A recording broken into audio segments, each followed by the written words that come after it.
She was married to the most feared man in the Third Reich, and when it all collapsed, nobody came to save her. Not her husband, not the party, not even history. Margarite Himmler died largely forgotten, and the way she spent her final years, it's one of the most quietly devastating stories to come out of the entire Nazi collapse. But here's the part that almost nobody talks about. She saw it coming, all of it, and she stayed anyway. Heinrich Himmler is remembered as one of the chief architects of the Holocaust, the head of the SS, the man Hitler trusted with the machinery of mass murder.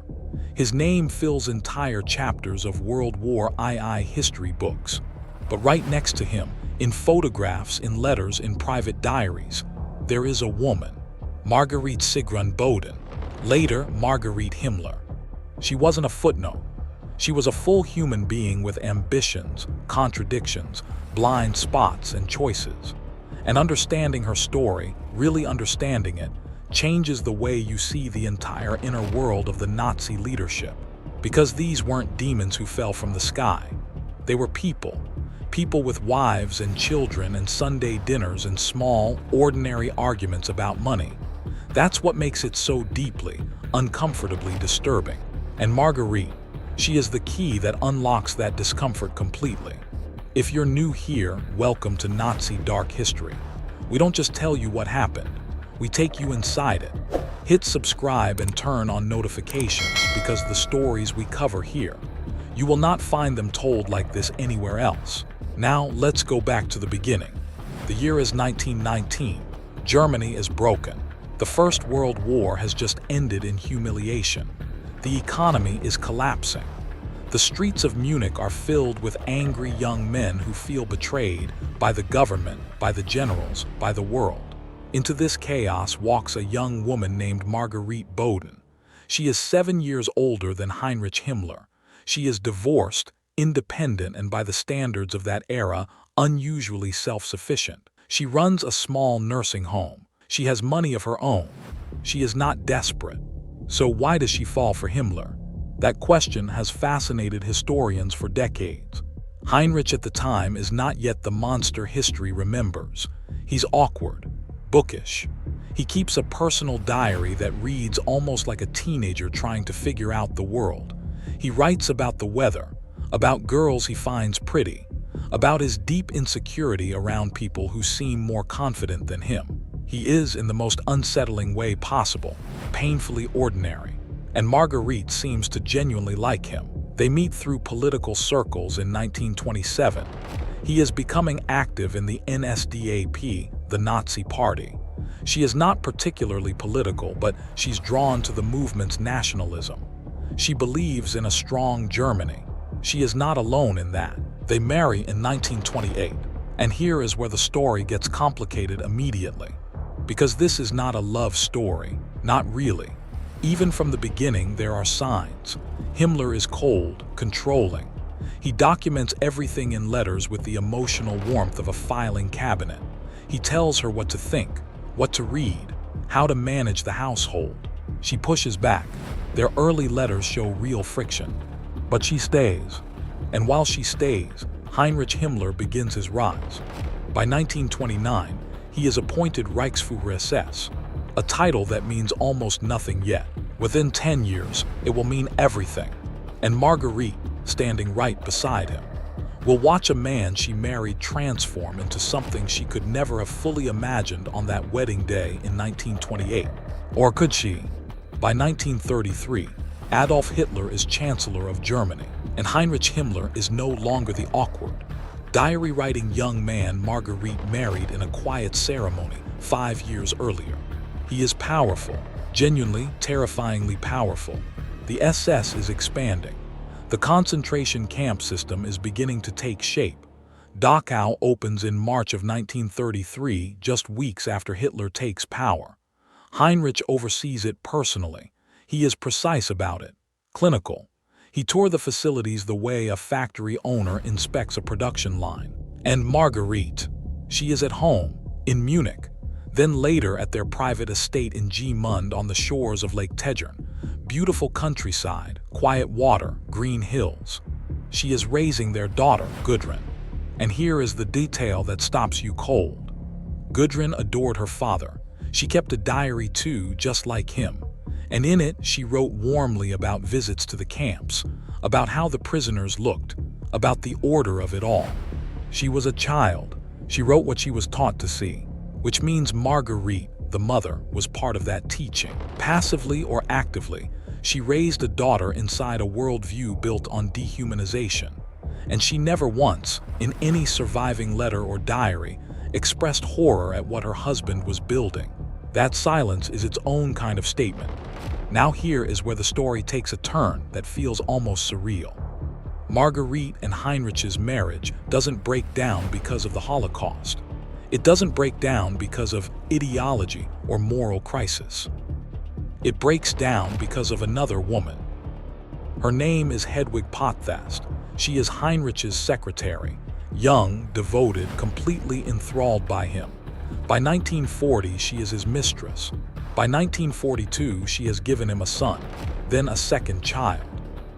Heinrich, the man who wrote memos about racial purity and the sanctity of German family life, is now living a double life so brazen it would be almost comedic if the backdrop weren't mass murder. He actually asks senior SS officials for their opinion on whether he should divorce Margarite and marry Hedwig. They tell him no, it would be a public relations disaster. So he stays married to Margarite, on paper. And Margarite, who is no fool, knows everything. She refers to Hedwig in private as the other one. Her letters from this period carry a bitterness that is sharp and deeply human. She is humiliated. She is furious. She is also completely trapped, because what does a woman do in 1942 Germany when her husband is the head of the SS? You don't leave Heinrich Himmler, you endure him. By 1944, the war is turning. The Allied forces are advancing. The Eastern Front is collapsing. Inside Germany, the mood is shifting from arrogance to dread. Margarite feels it too. She begins moving, relocating. The estate at Gmund is no longer safe enough in her mind. She takes Gudrun and starts drifting from one location to another like someone who knows the storm is coming but has nowhere real to run. Because she doesn't. She is Margarite Himmler. That name, which once opened every door in the Reich, is about to become the most dangerous thing she owns. And in the spring of 1945, when Germany finally breaks, Heinrich Himmler doesn't come to find her. He doesn't send a message. He doesn't make arrangements for his wife and daughter. He runs, and Margarite is left behind, holding a name that the entire world now associates with genocide. What happens next is the part nobody tells you. May 1945, Germany surrenders. The Reich that was supposed to last 1,000 years lasts 12. And in those final chaotic days, as Allied soldiers pour across German borders, as Nazi officials burn documents and rip insignia off their uniforms, Margarite Himmler is sitting with her teenage daughter in a displaced persons camp. No protection, no escape plan, no husband. Just a name that makes every Allied soldier stop and stare. She doesn't deny who she is. She can't. And honestly, by this point, there is something almost exhausted about the way she carries it, like a woman who has been waiting for the floor to finally give way beneath her. And now it has. And she feels, in some terrible way, relieved. While Margarite sits in a camp, Heinrich is on the run. He has shaved his mustache. He is wearing a fake eye patch. He is traveling under a false name. The architect of the Holocaust, the man who commanded over 1 million armed men, is shuffling through the German countryside in disguise like a frightened clerk. He is captured by British forces on May 21, 1945. He doesn't last long in custody. On May 23rd, just 2 days after capture, Heinrich Himmler bites down on a cyanide capsule hidden in his mouth. He is dead within minutes. No trial, no testimony, no accountability. He escapes justice the same way cowards always do, by leaving everyone else to face what he built, including Margarite. Margarite is interrogated extensively by Allied intelligence.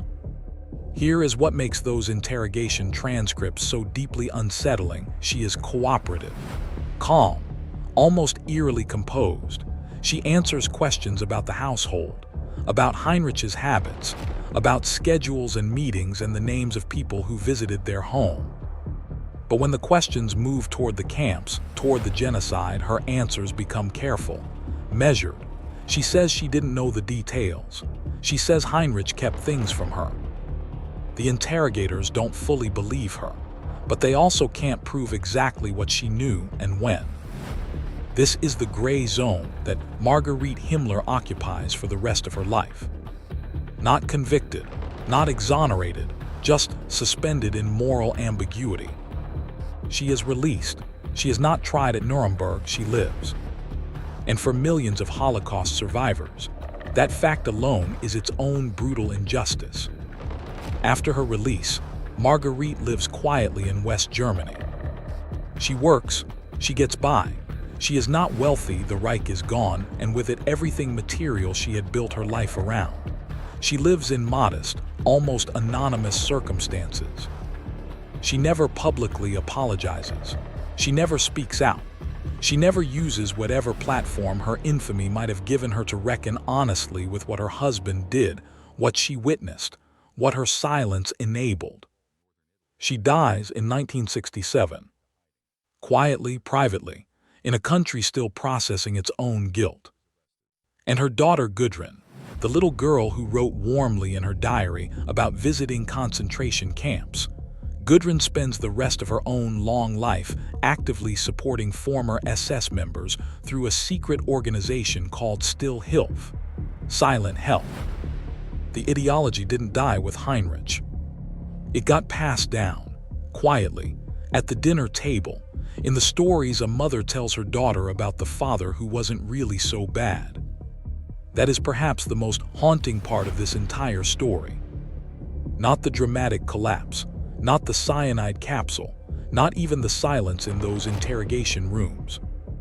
It's the ordinary transmission of evil, mother to daughter, in a house by a quiet lake with green hills and beautiful water. Because monsters don't raise themselves. Margarite Himmler never pulled a trigger. She never signed an order, but she shared a name, a bed, a dinner table, and a life with the man who did. History rarely gives us clean villains and clean victims. Sometimes it gives us Margarite and asks us to sit with the discomfort of not having a simple answer. If this story made you think, share it. These are the human stories inside history that need to be told honestly, not just as statistics and dates, but as real lives with real choices. Subscribe to Nazi Dark History, because this is what real history feels like. And we're just getting started.